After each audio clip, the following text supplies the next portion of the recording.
مولانا وحبيبنا محمد. أوصل اللهم مثل ثواب قراءتنا وبركة دعائنا إلى حضرة حبيبنا وسيدنا محمد صلى الله عليه وسلم، وإلى حضرات آبائه وإخوانه من الأنبياء والمرسلين، وإلى حضرات أصحابه وأزواجه وعترته وأهل بيته ومحبيه، إلى حضرات أولياء الله الكرام المدفونين في هذه البقعة المباركة. اللهم زدهم شرفا على شرفهم وفضلا على فضلهم وكرامة تليق بعظيم شأنهم.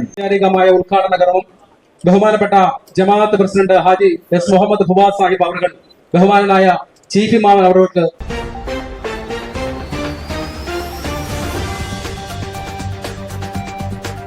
ചരിത്രപ്രസിദ്ധമായ ചങ്ങനാശ്ശേരി പഴയ പള്ളിയിലെ ആണ്ട് നേർച്ച 10,000-ങ്ങളാണ് പങ്കെടുത്തുകൊണ്ടിരിക്കുന്നത്. അപ്പോൾ അതിന്റെ വിശദമായ കാര്യങ്ങൾ നമ്മൾ സംസാരിക്കുന്നത് പഴയപള്ളി ജമാഅത്ത് സെക്രട്ടറി മുഹമ്മദ് ഹാരിസാണ്. സാറേ, സാധാരണ 8:45 ആരംഭിക്കുന്നത്. ഒരു 4:30 മണി മുതൽ തന്നെ ആൾക്കാർ വന്ന് ക്യൂ നിന്ന് ബുദ്ധിമുട്ടെന്ന് കണ്ടപ്പോൾ ഞങ്ങൾ അടിയന്തരമായിട്ട് തന്നെ യോഗം ചേർന്നിട്ട് അത് 8:15 മണിക്കാക്കാൻ തീരുമാനിച്ചു. അരമണിക്കൂർ മുമ്പാക്കാൻ തീരുമാനിച്ചു. കാരണം ഭക്തജനങ്ങൾ ബുദ്ധിമുട്ടരുത്, അതാണ് നമുക്ക് ഏറ്റവും വലിയൊരു ആഗ്രഹവും നമ്മുടെ ഒരു പ്രാർത്ഥനയും.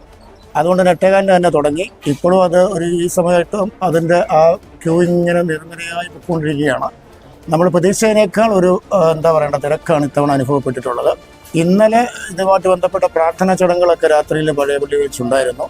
മൗലൂദ്, റാത്തീബ്, ദുആയ്, സ്വലാത്ത് മജ്ലിസ്, അതുപോലെ തന്നെ അനുസ്മരണ പ്രഭാഷണമൊക്കെ ഉണ്ടായിരുന്നു.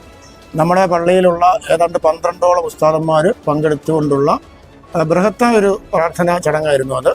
അതിനും അഭൂതപൂർവമായ തിരക്കായിരുന്നു. അപ്പം നമ്മൾ അന്നും ആ ദിവസവും ചീരണി ഉണ്ടായിരുന്നു. അതെല്ലാം അവർക്ക് ലഭിക്കുകയുണ്ടായി. അവർ സായുജ്യമടഞ്ഞു. ഇപ്പോഴും നമ്മൾ ചീരണി കൊടുത്തുകൊണ്ടിരിക്കുന്നു. ഇത് നമ്മുടെ ഒരു കഴിവാണെന്ന് പറയുന്നില്ല. ഇവിടെ ഖബറടങ്ങിയിട്ടുള്ള 3 തങ്ങന്മാരുണ്ട്. ആ തങ്ങന്മാരുടെ കൃപാബർക്കത്തുകൊണ്ടാണ് ഇത് കൃത്യമായി നടക്കുന്നത്. അവരുടെ ഐശ്വര്യമാണ് ഈ ജമാഅത്തിന് മുതൽക്കൂട്ടായിട്ട് മുന്നോട്ട് പോയിക്കൊണ്ടിരിക്കുന്നത്. ഇതൊന്നുമില്ല. ഇന്ന് ജമാഅത്തിന് നിരവധി കെട്ടിടങ്ങളും അതുപോലെ തന്നെ വാടകയ്ക്ക് കൊടുക്കുന്ന മറ്റു ബിൽഡിങ്ങും ഒക്കെ ഉണ്ടെങ്കിൽ പോലും ഇതൊന്നും ഇല്ലാത്ത കാലത്തും ജമാഅത്ത് മുൻപോട്ട് ദൈനംദിന കാര്യങ്ങൾ ചെയ്ത് മുൻപോട്ട് പോയിക്കൊണ്ടിരുന്നത് ഈ തങ്ങന്മാരുടെ മക്ബറയിൽ നിന്ന് കിട്ടുന്ന കാണിക്ക് ആയി കിട്ടുന്ന സംഭാവനയിൽ നിന്ന് മാത്രമാണ്.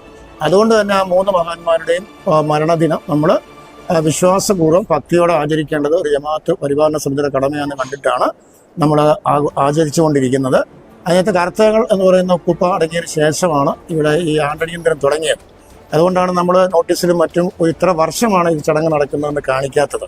കാരണം ഒരാളുടെ കർത്തവ്യങ്ങൾ കുപ്പ മരിച്ച 1957 അത് വെച്ച് നോക്കുകയാണെങ്കിൽ വർഷം പറയാം. പക്ഷെ മറ്റ് ഹാജി നിരവധി ഉപ്പായും കൊച്ചുങ്ങളുപ്പായും മരിച്ചത് നമ്മൾ വ്യക്തമായൊരു രേഖ നമ്മുടെ കയ്യിലില്ല. അതുകൊണ്ടാണ് നമ്മൾ കൃത്യമായ വർഷം പറയാത്തത്. എന്നിരുന്നാലും നമ്മൾ ഏതാണ്ട് ഒരു 10-75ഓളം വർഷമായിട്ട് ഇതിപ്പം ആഘോഷിച്ചുകൊണ്ടിരിക്കുകയാണ്. ചങ്ങനാശ്ശേരിയുടെ ഒരു പാരമ്പര്യം, ചങ്ങനാശ്ശേരിയുടെ സംസ്കാരം, പ്രത്യേകിച്ച് പഴയപള്ളിയുടെ ഒരു രീതി, എല്ലാ ആൾക്കാരെയും നാനാജാതി ആളുകളെയും ഒരേപോലെ ഒരേ മനസ്സോടെ കണ്ടുകൊണ്ടാണ് ഈ പരിപാടി ഇവിടെ നടത്തുന്നത്, അല്ലേ സാർ? തീർച്ചയായിട്ടും. കാരണം ഈ പള്ളിയിൽ വെള്ളിയാഴ്ച രാവ്, അതായത് വ്യാഴാഴ്ചയും തിങ്കളാഴ്ച രാവ്, അതായത് ഞായറാഴ്ചയും വരുന്നത് നമ്മുടെ മുസ്ലിം സഹോദരങ്ങളല്ല, മറ്റ് മതത്തിൽപ്പെട്ട സഹോദരങ്ങളാണ്. അവരുടെ കാണിക്കുകയാണ് ഒരു പരിധിവരെ ഈ ജമാഅത്തിൽ കൂടുതലായി ലഭിക്കുന്നതെന്ന് തന്നെ ഞാൻ കരുതുന്നു. അത് മാത്രമല്ല, പഴയപള്ളി മുസ്ലിം ജമാഅത്തിന് അല്ലെങ്കിൽ ചങ്ങനാശ്ശേരിക്ക് ഒരു മതേതര സ്വഭാവമുള്ള നാടാണ്. ഇവിടെ ജാതി മത വർഗീയ ചിന്തകളൊന്നും തന്നെ ഇല്ല. ഏകോദര സഹോദര ഭാവത്തിൽ പോകുന്നതാണ്. അത് തന്നെയാണ് ജമാഅത്ത് പരിപാലന സമിതിയും മുൻപോട്ട് വെക്കുന്ന ഒരു വികാരം എന്ന് പറയുന്നത്. ഇനിയും അങ്ങനെ തന്നെ ആയിരിക്കുമെന്ന് തന്നെയാണ് ഞാൻ പ്രതീക്ഷിക്കുന്നതും. ആ രീതിയിൽ തന്നെയാണ് മുൻപോട്ട് പോകണമെന്നും ആഗ്രഹിക്കുകയും പ്രാർത്ഥിക്കുകയും ചെയ്യും. ഇനിയുള്ള വർഷങ്ങളിലും കൂടുതൽ ഭംഗിയായി നടത്തുവാൻ തങ്ങന്മാരായിട്ട് നമുക്കെല്ലാം ഉണ്ടാവട്ടെ എന്ന പ്രാർത്ഥനയോടെ നന്ദി. ഞാനും നന്ദി അറിയിക്കുന്നു. രാഷ്ട്രീയ ന്യൂസിന് വേണ്ടി ഷിയാദ് ചങ്ങനാശ്ശേരി.